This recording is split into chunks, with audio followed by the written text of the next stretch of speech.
Hello, everybody. My name is Chris, also known as the Cryptic Chameleon. I hope that you all are doing well, and this is my spoiler-free review of Ghostbusters Afterlife. I will also be doing a spoilerific review very shortly. That being said, if you know anything about me, you know that I am a big fan of Ghostbusters, even to the point of, yes, having my own Ghostbusters flight suit and pre-ordering the Hasbro 1-to-1 Proton Pack scale replica that just got announced a few weeks ago. So, yeah, I've always been a fan of the original Ghostbusters and have been looking forward to this movie for quite some time. That being said, I saw it on opening day with Kit, and Kit, for those that don't know, is my son, and we had a great time and really enjoyed it. So this is going to be a spoiler-free review, meaning that I'm not going to actually tell you any of the plot elements of the movie itself. I will, however, be talking about things that were included or inferred as parts of trailers. So if you want absolutely no sense of what's going on with the movie, I'm going to do my best, but at the same time, it's a give and take type of situation. So anyway, first of all, overall impressions with the movie, the too long didn't read review here is that I thought it was a really solid follow-up to the original, and that in some ways I even felt that it was better than Ghostbusters 2. But there are a couple of moments where I felt didn't quite land, and we'll talk a little bit more about that in the spoiler review. But overall, I would say that, first of all, the story and the characters are really well done, although the story is a little bit predictable. Both Linus and I picked up on some key story plot points pretty quickly and easily. It's not something that they're really hiding a huge amount of stuff that you're gonna have to figure out. It's pretty easy to kind of get into what they're doing, but you enjoy the ride so much that you really don't care that the plot is a little bit predictable in terms of what's going on with it. In terms of the acting overall, the kid actors are absolutely amazing. You believe them 100%. Paul Rudd is great about 90% of the movie, and there is a 10% that I can't get into because of the spoiler reviews, or because of the spoiler type of nature of it, so I won't do that here. I'd say the same thing with the mom character. Great about 90 to 85 to 90% of the time, but again, there's a percentage there that really fell flat for me. The original Ghostbusters that were in the movie, and that's no real huge thing. I'm not going to tell you under the circumstances how they are revealed in the movie. Again, I thought that it was obviously necessary to have them in it. However, I didn't really feel... How do I say this? I don't feel like it fit in some ways. From an acting perspective and from a flow perspective in the film. I think that the film kind of just stopped. And there's a way to stop a movie in its tracks for a moment to kind of give people that, wow, that's so cool type of moment. But this didn't feel that way. This felt like the film stopped dead, if you excuse the expression. So that was something. In terms of the music and the sound, they borrowed heavily from the original soundtrack, borrowing from Elmer Bernstein's original theme, and even going back and getting some of the original orchestral musical pieces, or not musical pieces, but musical instruments, including one whose name I can't remember, but it's not a theremin. It's a special type of organ that was invented that gives you that kind of spooky, type of sound. And they brought the same person back to do that, who had done it on the original soundtrack. So in terms of the quality of the overall music soundtrack. I thought it was very good. I thought it was very true to the original. However, I also felt like the music at times overwhelmed the action in the movie. So I don't know that the musical pieces that they borrowed from necessarily fit certain pieces within the movie, or were just too loud to where you really couldn't focus on the action itself. And that was distracting at times. Still, I love the music.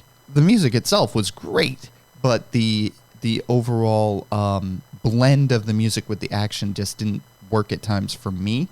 And again, I'm saying this as a Ghostbusters fan. In terms of the visual effects and the special effects, lots of practical effects in this movie that were just extremely well done. And you didn't disbelieve them for a second. Like, part of the back of your mind was like, oh yeah, that could probably be somebody, with a wire, or somebody doing this, and clearly they were doing it this way, and that's great, but you buy it and you believe it because it's happening in reality.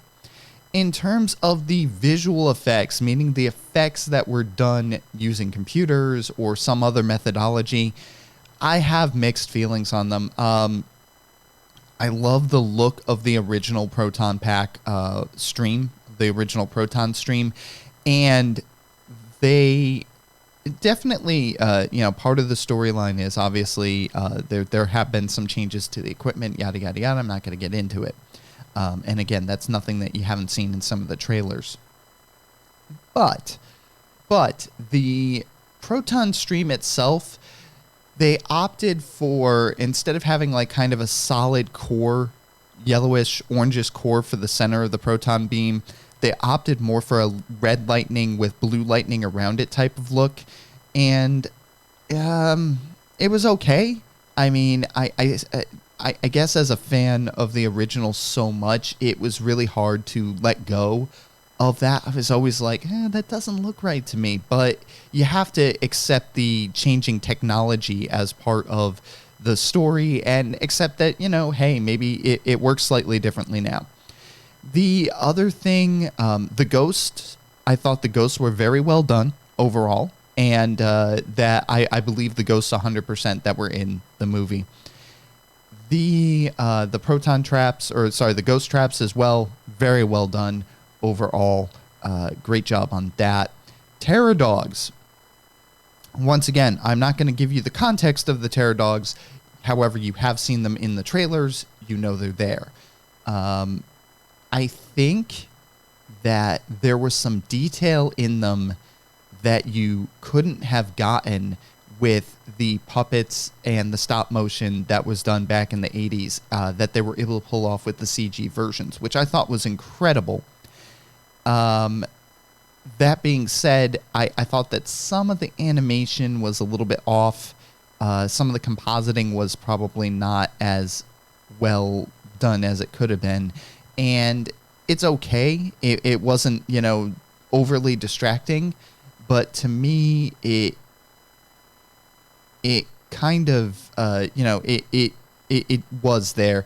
And I think some of the animation, not all of it, but some of it was a bit flashy and without spoiling it, I think it was well done, but some of it was just like thrown in there really quickly, and you're just like, oh, okay, that happened. That was quick. Okay, done, And that probably had more to do with the pacing of the story than anything else.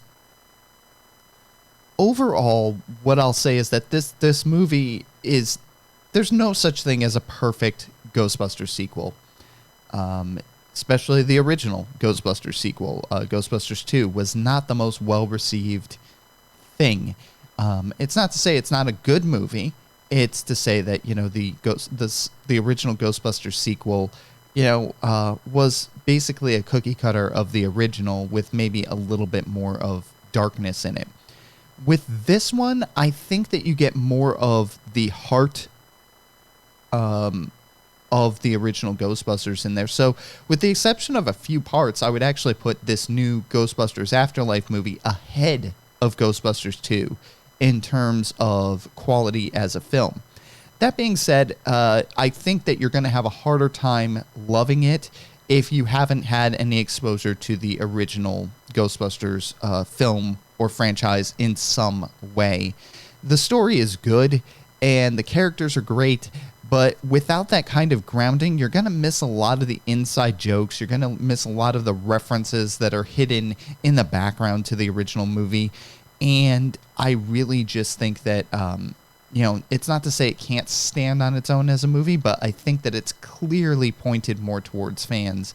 And for that reason, it's really important that if you haven't seen the original movie, that you do go back and watch the original movie first before going and seeing this. And I will say, I came very close to crying in the first 2 to 3 minutes, and I definitely was crying almost uncontrollably in the last 5 minutes.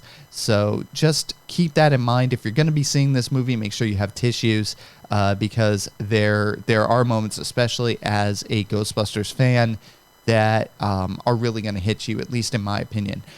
They hit me. So overall, I would say if I had to give this a star rating on the standard 1 to 5 stars, I would give it 4 stars, maybe 3.5.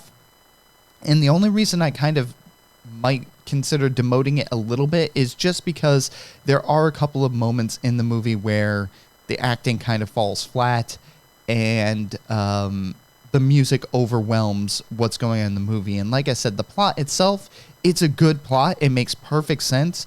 But you can basically kind of see everything coming. Even if you weren't a Ghostbusters fan, you would kind of be able to figure out what's going on with the plot. And that's not a bad thing. It's just the nature of the movie. There's not much intrigue, so to speak, as to what's going on. You kind of can pick it up pretty quickly. My son Kit picked it up pretty quickly. No, Kit's not his real name. But he picked up the plot pretty quickly and was able to be like, oh, yeah, I think this is going on. And I was like, shh, I'm trying to watch a movie. So anyway, that's my review overall of Ghostbusters Afterlife. If you have seen Ghostbusters Afterlife and you want to leave a review, or if you haven't seen Ghostbusters Afterlife, please, by all means, go ahead and leave a comment down below in the comment section. Hit that subscribe button and the notification bell if you want to, see what else I do with my channel. I'm also on Twitch, twitch.tv/cryptichameleon83. I really appreciate you taking the time to watch this, and I hope that you have a great rest of your day. And for future reference, who are you going to call? Ghostbusters.